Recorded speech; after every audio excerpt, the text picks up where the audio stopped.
आम्ही चाललेलो आहोत बालीला and we are very excited. तर आताच आमची बॅकपॅक करून झालेली आहे। त्यानंतर जे पण काही पेंडिंग कामं आहेत अजून पॅकिंगचे ते करू। मी तुम्हाला पॅकिंगचं थोडंफार दाखवलेलं आहेच आहे आणि बॅग्स पूर्ण रेडी झाल्यावर तुम्हाला दाखवते।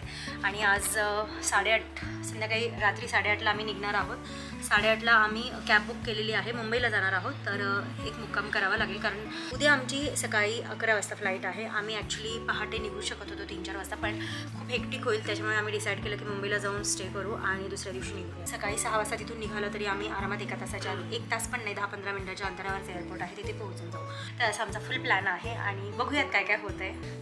तर इथे तुम्ही बघू शकताय 3 मोठ्या बॅग्स आमच्या झाल्या होत्या आणि 2 मोठ्या सॅक्स, एक पिहूची छोटी सॅक ती तिची बॅग होती। तर इतकं सारं लगेज आमचं होतं, ऑफकोर्स असणारच आहे। आणि शिवाय माझी एक छोटी स्लिंग बॅग देखील होती। आणि इथे आम्ही निघालेलो आहोत जेवण वगैरे करून मुंबईकडे। सो मुंबईचा प्रवास छान झाला, रात्री छान झोप झाली। दुसऱ्या दिवशी आम्ही चाललेलो आहोत एअरपोर्टला। डिरेक्टली मी तुम्हाला एअरपोर्टला जातानाच इथे दाखवलेलं आहे आणि एअरपोर्टला देखील आम्ही वेळेच्या आधीच पोहोचलो होतो। हाय गाईज, आज आम्ही आलेलो आहोत एअरपोर्टवर फायनली। सो अजून सगळ्या गोष्टी सुरूच व्हायच्यात, आम्ही जरा लवकरच पोहोचलेलो आहोत। तर ते बोलले की 7:30 पर्यंत थांबा, पुढे सर्व सिक्युरिटी चेक इन वगैरे करून मी तुम्हाला आतमध्ये जाऊन भेटते। तर खूप लवकर आल्यामुळे थोडंसं आम्हाला वाट बघावी लागली आणि त्याच्यानंतर आमचं सिक्युरिटी चेक इन वगैरे झालं, बराच वेळ लागतो त्याला। त्याच्यानंतर मग आम्ही नाश्ता केला, ब्रेकफास्ट। सो पिहू आणि पिहूचे बाबा कार्ड घेऊन लाऊंजमध्ये गेले होते आणि मी बाहेरच्या एरियामध्येच छान पावभाजी खाल्ली आणि चहा पिऊन घेतला। सो नाश्ता खूप छान झाला माझा तिथे आणि मग आम्ही निघालो आमच्या गेटकडे जिथे आमची फ्लाईट लागणार होती।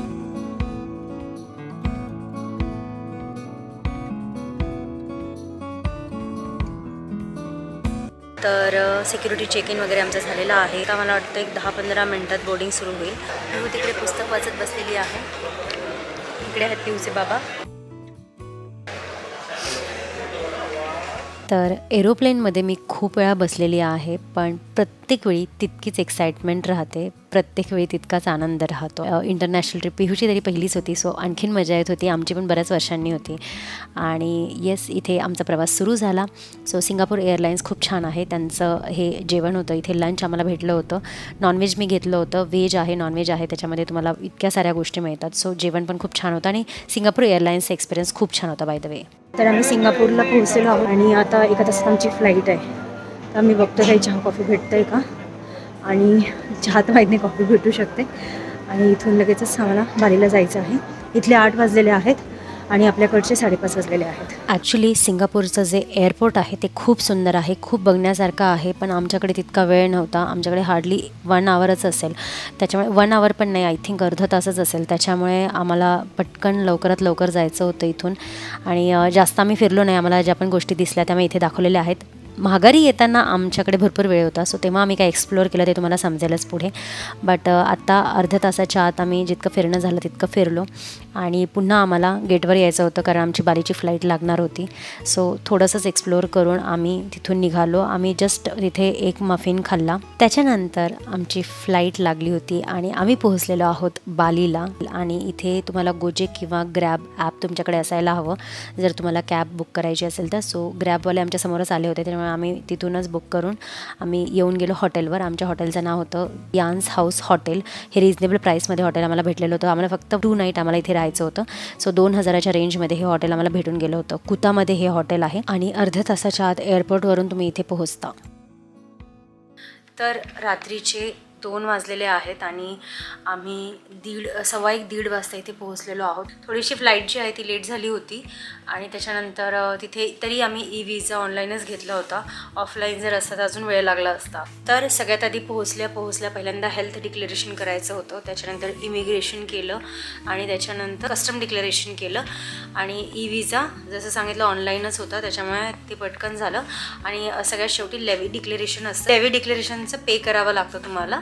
ते तुम्ही आयदर एअरपोर्टवर करू शकता किंवा नंतर पण करावं लागतं, नाहीतर जर नाही केलं तर त्याला दंड वगैरे बसतो। सो हे सगळे डिटेल्स मी तुम्हाला नंतर एखाद्या व्हिडिओमध्ये सांगेल। बट एवढं सगळं करून आम्ही आत्ता पोहोचलेलो आहोत आणि इतका आळस म्हणजे कंटाळा आलेला आहे आता। मला तुम्हाला खूप मस्त गोष्ट सांगायची आहे, मस्त नाही म्हणजे स्केरी पण होती आणि मला थोडासा मज्जा पण आला त्याच्यात। तर काय झालं, आमचं प्लेननी ना प्लेन हे टर्ब्युलन्स आणि मला असं हालायला लागलं थोडं आणि मग आम्ही अशी थोडे जम्प सॉर्ट ऑफ करायचं होतं, तर मला ते खूप आवडलं. टर्ब्युलन्स खूप डेंजर होता तिथला, त्याच्यामुळे म्हणजे थोडीशी भीती वाटली.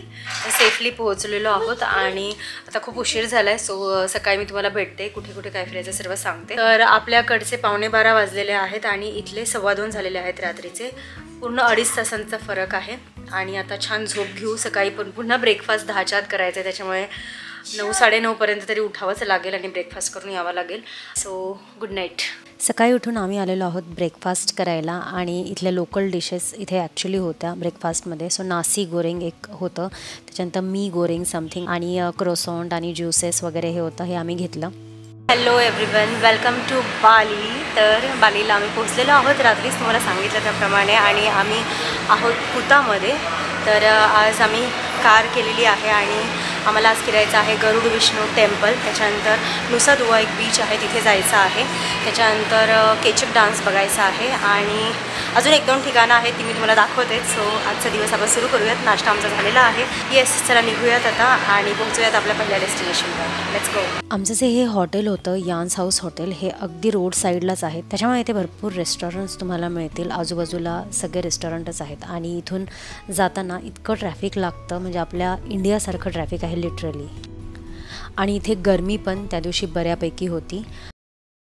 जाताना हे छान स्टॅच्यूज दिसत होते. तिथून बालीचं दर्शन व्हायला सुरुवात झाली आणि आम्ही आमच्या पहिल्या पॉईंटला पोहोचलो. तिथे नाव तर असं दिलेलं आहे पेनिन्सुला अँड नुसा धर्मा आयलंड, पण जर तुम्ही सर्च केलं वॉटर ब्लो नुसा दुआ तर तुम्हाला एक्झॅक्टली जो पॉईंट आहे तो भेटून जाईल. सो इथे कॅब ड्रायव्हरने गाडी पार्क केली आणि काही ठिकाणी पार्किंगचे देखील पैसे द्यावे लागतात. त्याच्यानंतर आतमध्ये गेल्यानंतर तो वॉटर ब्लो बघण्यासाठी, तो बीच बघण्यासाठी देखील वेगळं तिकीट असतं आणि जे तिकीट आहे ते मी तुम्हाला खाली डिस्क्रिप्शन बॉक्समध्ये देते किती आहे पर पर्सन ते. तर सगळ्यात पहिल्यांदा नुसा दुआच्या बीचवर आलेलो आहोत आम्ही. त्यांनी असं सांगितलं की स्प्लॅशिंग बीच आहे, तर बघूयात कसा काय आहे तो. आम्हाला साधारण अर्धा तास लागला पोहोचायला हॉटेलवरून इथे आणि छान एकदम पूर्ण गार्डनसारखं वाटत आहे. बरेच लोक दिसत आणि इथे फॉरेनर्स खूप दिसत आहेत आणि ट्रॅफिक तर तुम्ही बघितलं म्हणजे आपल्या भारतात इंडियासारखंच आहे सर्व, म्हणजे गर्दी पण तितकीच आहे आणि टेम्परेचर 30 डिग्री सेल्सिअस आहे, but feeling like 39 degree 40 degree Celsius असं आहे. पिहूला खूप झोप लागते आहे. ॲक्च्युली आमची झोप एकदम चांगली झाली नाही आहे रात्री, बट आता ठीक आहे. फिरायचं होतं, रूमवर बसून झोपायचं नव्हतं कारण की इतक्या छान ठिकाणी आलेलो आहोत आणि झोपच घ्यायची. तिला नाही होते सर, ती झोपती, आता पण झोपली होती, थोडा मूड तिचा असाच आहे, बट होईल. आणि आता मी तुम्हाला बीच वगैरे दाखवते छान.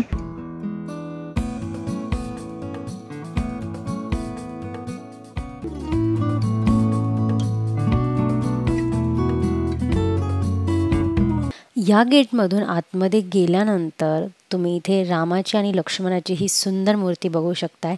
इतकी छान आणि इतकी मोठी मूर्ती इथे आहे. सो पहिल्यांदाच गेल्या म्हणजे आश्चर्याचा धक्काच बसला मला की इतकी सुंदर मूर्ती, आणि स्पेशली आपण आपल्या ज्या देवांना मानतो त्यांनाच इथे देखील मानतात. तर तुम्ही पाहिलं खूप मोठा एरिया आहे, बीचेस आहेत, खेळायला रेस्टॉरंट्स आहेत, त्याच्यानंतर ही जी मूर्ती आहे गार्डन एरिया आहे आणि ऑफकोर्स वॉटर ब्लो बघण्यासाठी हा वे आहे. तर इथे आम्ही आलो, पहिल्यांदा तिकीट घेतले आणि वॉटर ब्लो बघायला आलो. या वेळेला इथे कमी गर्दी होती.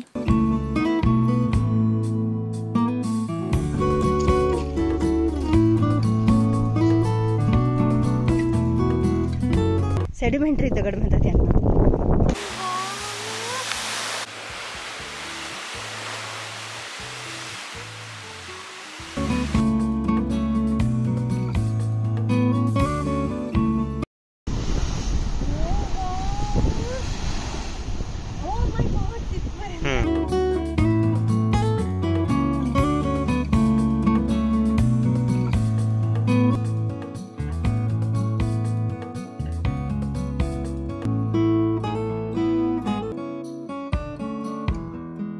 तर आम्ही आलेलो आहोत गरुड विष्णू कल्चरल पार्क आणि इथे तिकीट्स काढत आहेत. मगाशी पण आम्ही जिथे गेलो तिथे तिकीट्स काढले होते. आय थिंक आम्हाला 400 रुपीज लागले असतील इंडियाचे तिथे. आणि आता इथे पण माहीत नाही, मी तुम्हाला सांगते किती तिकीट काढलेलं आहे आम्ही.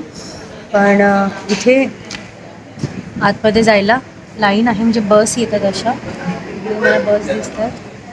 सो अशा बस येत आहेत. भयंकर गरमी आहे, म्हणजे आपल्या इंडियात कशी असते उन्हाळ्यात तशी गरमी आहे इथे. आणि याचं इनॉग्रेशन जे आहे ते 2018 मध्ये झालेलं आहे. हाईट याची आय थिंक बेस सोबत 121 मीटर आहे. इंडोनेशियाचं हे टॉलेस्ट स्टॅच्यू आहे. हे आहे गरुड विष्णू कल्चरल पार्क. इथे आतमध्ये आल्यानंतर तुम्ही बघू शकता इतकं छान डेकोरेशन केलेलं आहे. आणि उजव्या साईडला हा जो तुम्हाला नाग दिसतोय हा शेषनाग आहे. आणि एक सुंदर आवाज असतो इथे इन्स्ट्रुमेंटचा जो तुम्हाला मी ऐकवते तो आधी ऐका.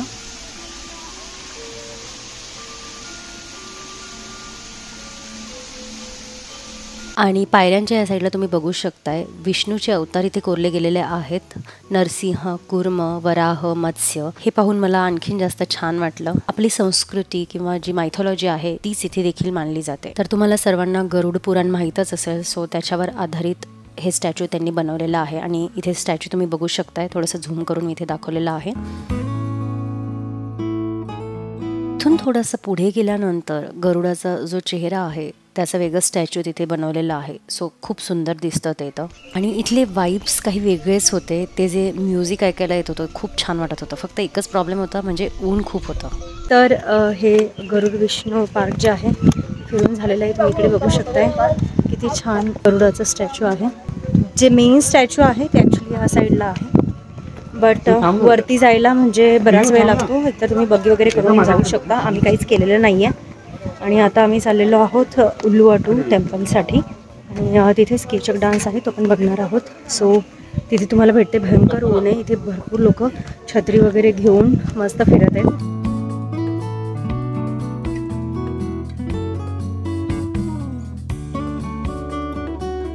वाव, किती छान दिसतोय. हा व्ह्यू सगळ्यात बेस्ट आहे. हा जो व्ह्यू आहे हा खूप छान होता. आणि इथे सगळेजण फोटोशूट करत होते. थोडं पुढं गेल्यावर तुम्हाला दिसतंय तिथे खूप लोक थांबले होते फोटोशूट करायला. बट आम्ही दुरूनच फोटो काढले, सेल्फी घेतल्या आणि निघालो. सो तिथून निघाल्यानंतर असं एक शॉप होतं. म्हणजे बरेच शॉप्स होते तिथे. तिथे तुम्ही काही घेऊ शकता. बऱ्याच गोष्टी होत्या बट मला खूप कॉस्टली वाटत होत्या. पीनट्स पण आहेत तिथे. म्हणजे बऱ्याच गोष्टी मिळतात. खाण्याच्या पण आहेत आणि बाकी पण आहेत. आणि येस, तिथून आम्ही निघालो. उल्लुवाटू टेम्पलला आम्ही पोहोचलेलो आहोत. आणि आम्हाला सरॉंग घातलेले आहेत त्यांनी असे. तुला मला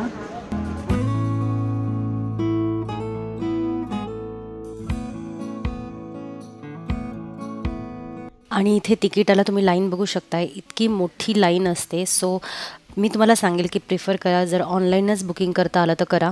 अदरवाईज जो पण गाईड तुमच्यासोबत येतो तर त्याला किंवा ड्रायव्हर असतो त्याला तिकीट काढायला सांगा आणि तोपर्यंत तुम्ही उल्लुवाटू टेम्पल फिरून या. हे जे तिकीट आहे ॲक्च्युली हे केचक डान्सचं आहे.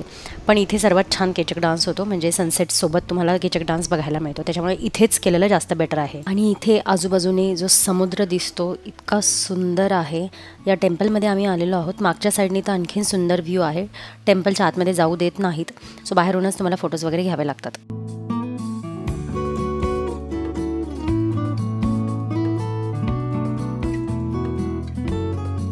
इथे तुम्ही समुद्राचा व्ह्यू बघू शकता किती सुंदर दिसतोय. आणि 4च्या दरम्यान वगैरे तुम्ही इथे या म्हणजे फोटोज पण छान येतील. आणि केचक डान्स पण 6च्या दरम्यान सुरू होतो. 6च्या थोडासा आधीच सुरू होतो. बट गर्दी खूप असते इथे.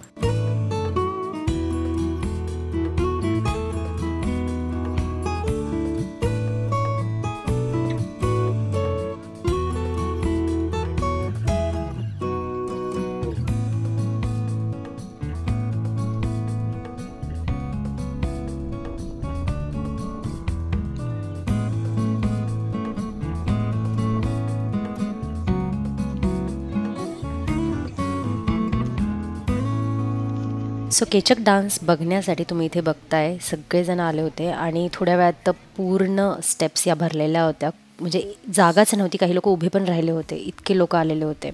पण आम्ही थोडंसं लवकर जाऊन बसलो. ऊन खूप होतं आणि एक्झॅक्टली सनसेट होत होता तिथून. म्हणजे दिसतच होतं प्रत्येक याच्यावरनं सनसेट. सो खूप चांगली जागा शोधून आम्ही बसलेलो होतो. आणि केचक डान्स इथे सुरू झाला. सो काहीशा ग्लिम्स मी तुम्हाला दाखवते. आणि केचक डान्स जो आहे तो आपला एपिक रामायणा याच्यावरच आधारित आहे. सो पूर्ण राम, लक्ष्मण, हनुमानजी, सीता, रावण यांची स्टोरी याच्यामध्ये आहे जी डान्सद्वारे त्यांनी करून दाखवली आहे.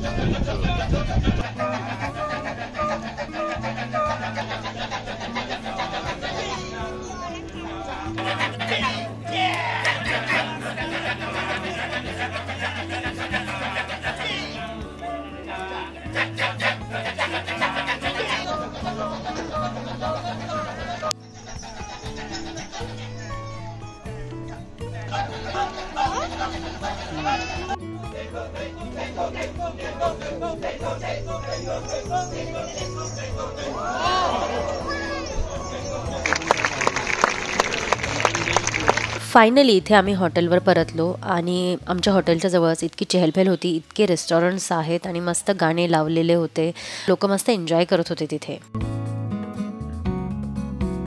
तर आम्ही हॉटेल रूमवर आलेलो आहोत आणि खूप लेट झालेलं आहे, 9:30 झालेले आहेत आत्ता.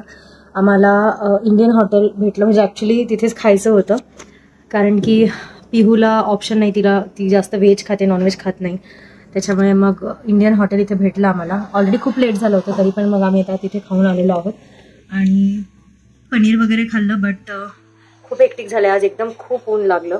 पहिलाच दिवस होता, फिरणं पण खूप झालं आणि खूप ऊन पण लागलं. म्हणजे कॅब जरी होती तरी पण एकदम भयंकर ऊन होतं, त्याच्यामुळे थोडंसं थकल्यासारखं होतं आहे. आता आम्ही फ्रेश होऊ, झोपू आणि उद्या सकाळी आम्हाला नुसा पेनियासाठी निघायचं आहे. आणि आजचा हा व्लॉग मी इथेच संपवते आहे. उद्याच्या गोष्टी मी तुम्हाला दाखवणारच आहे. सो सध्यासाठी गुड नाईट.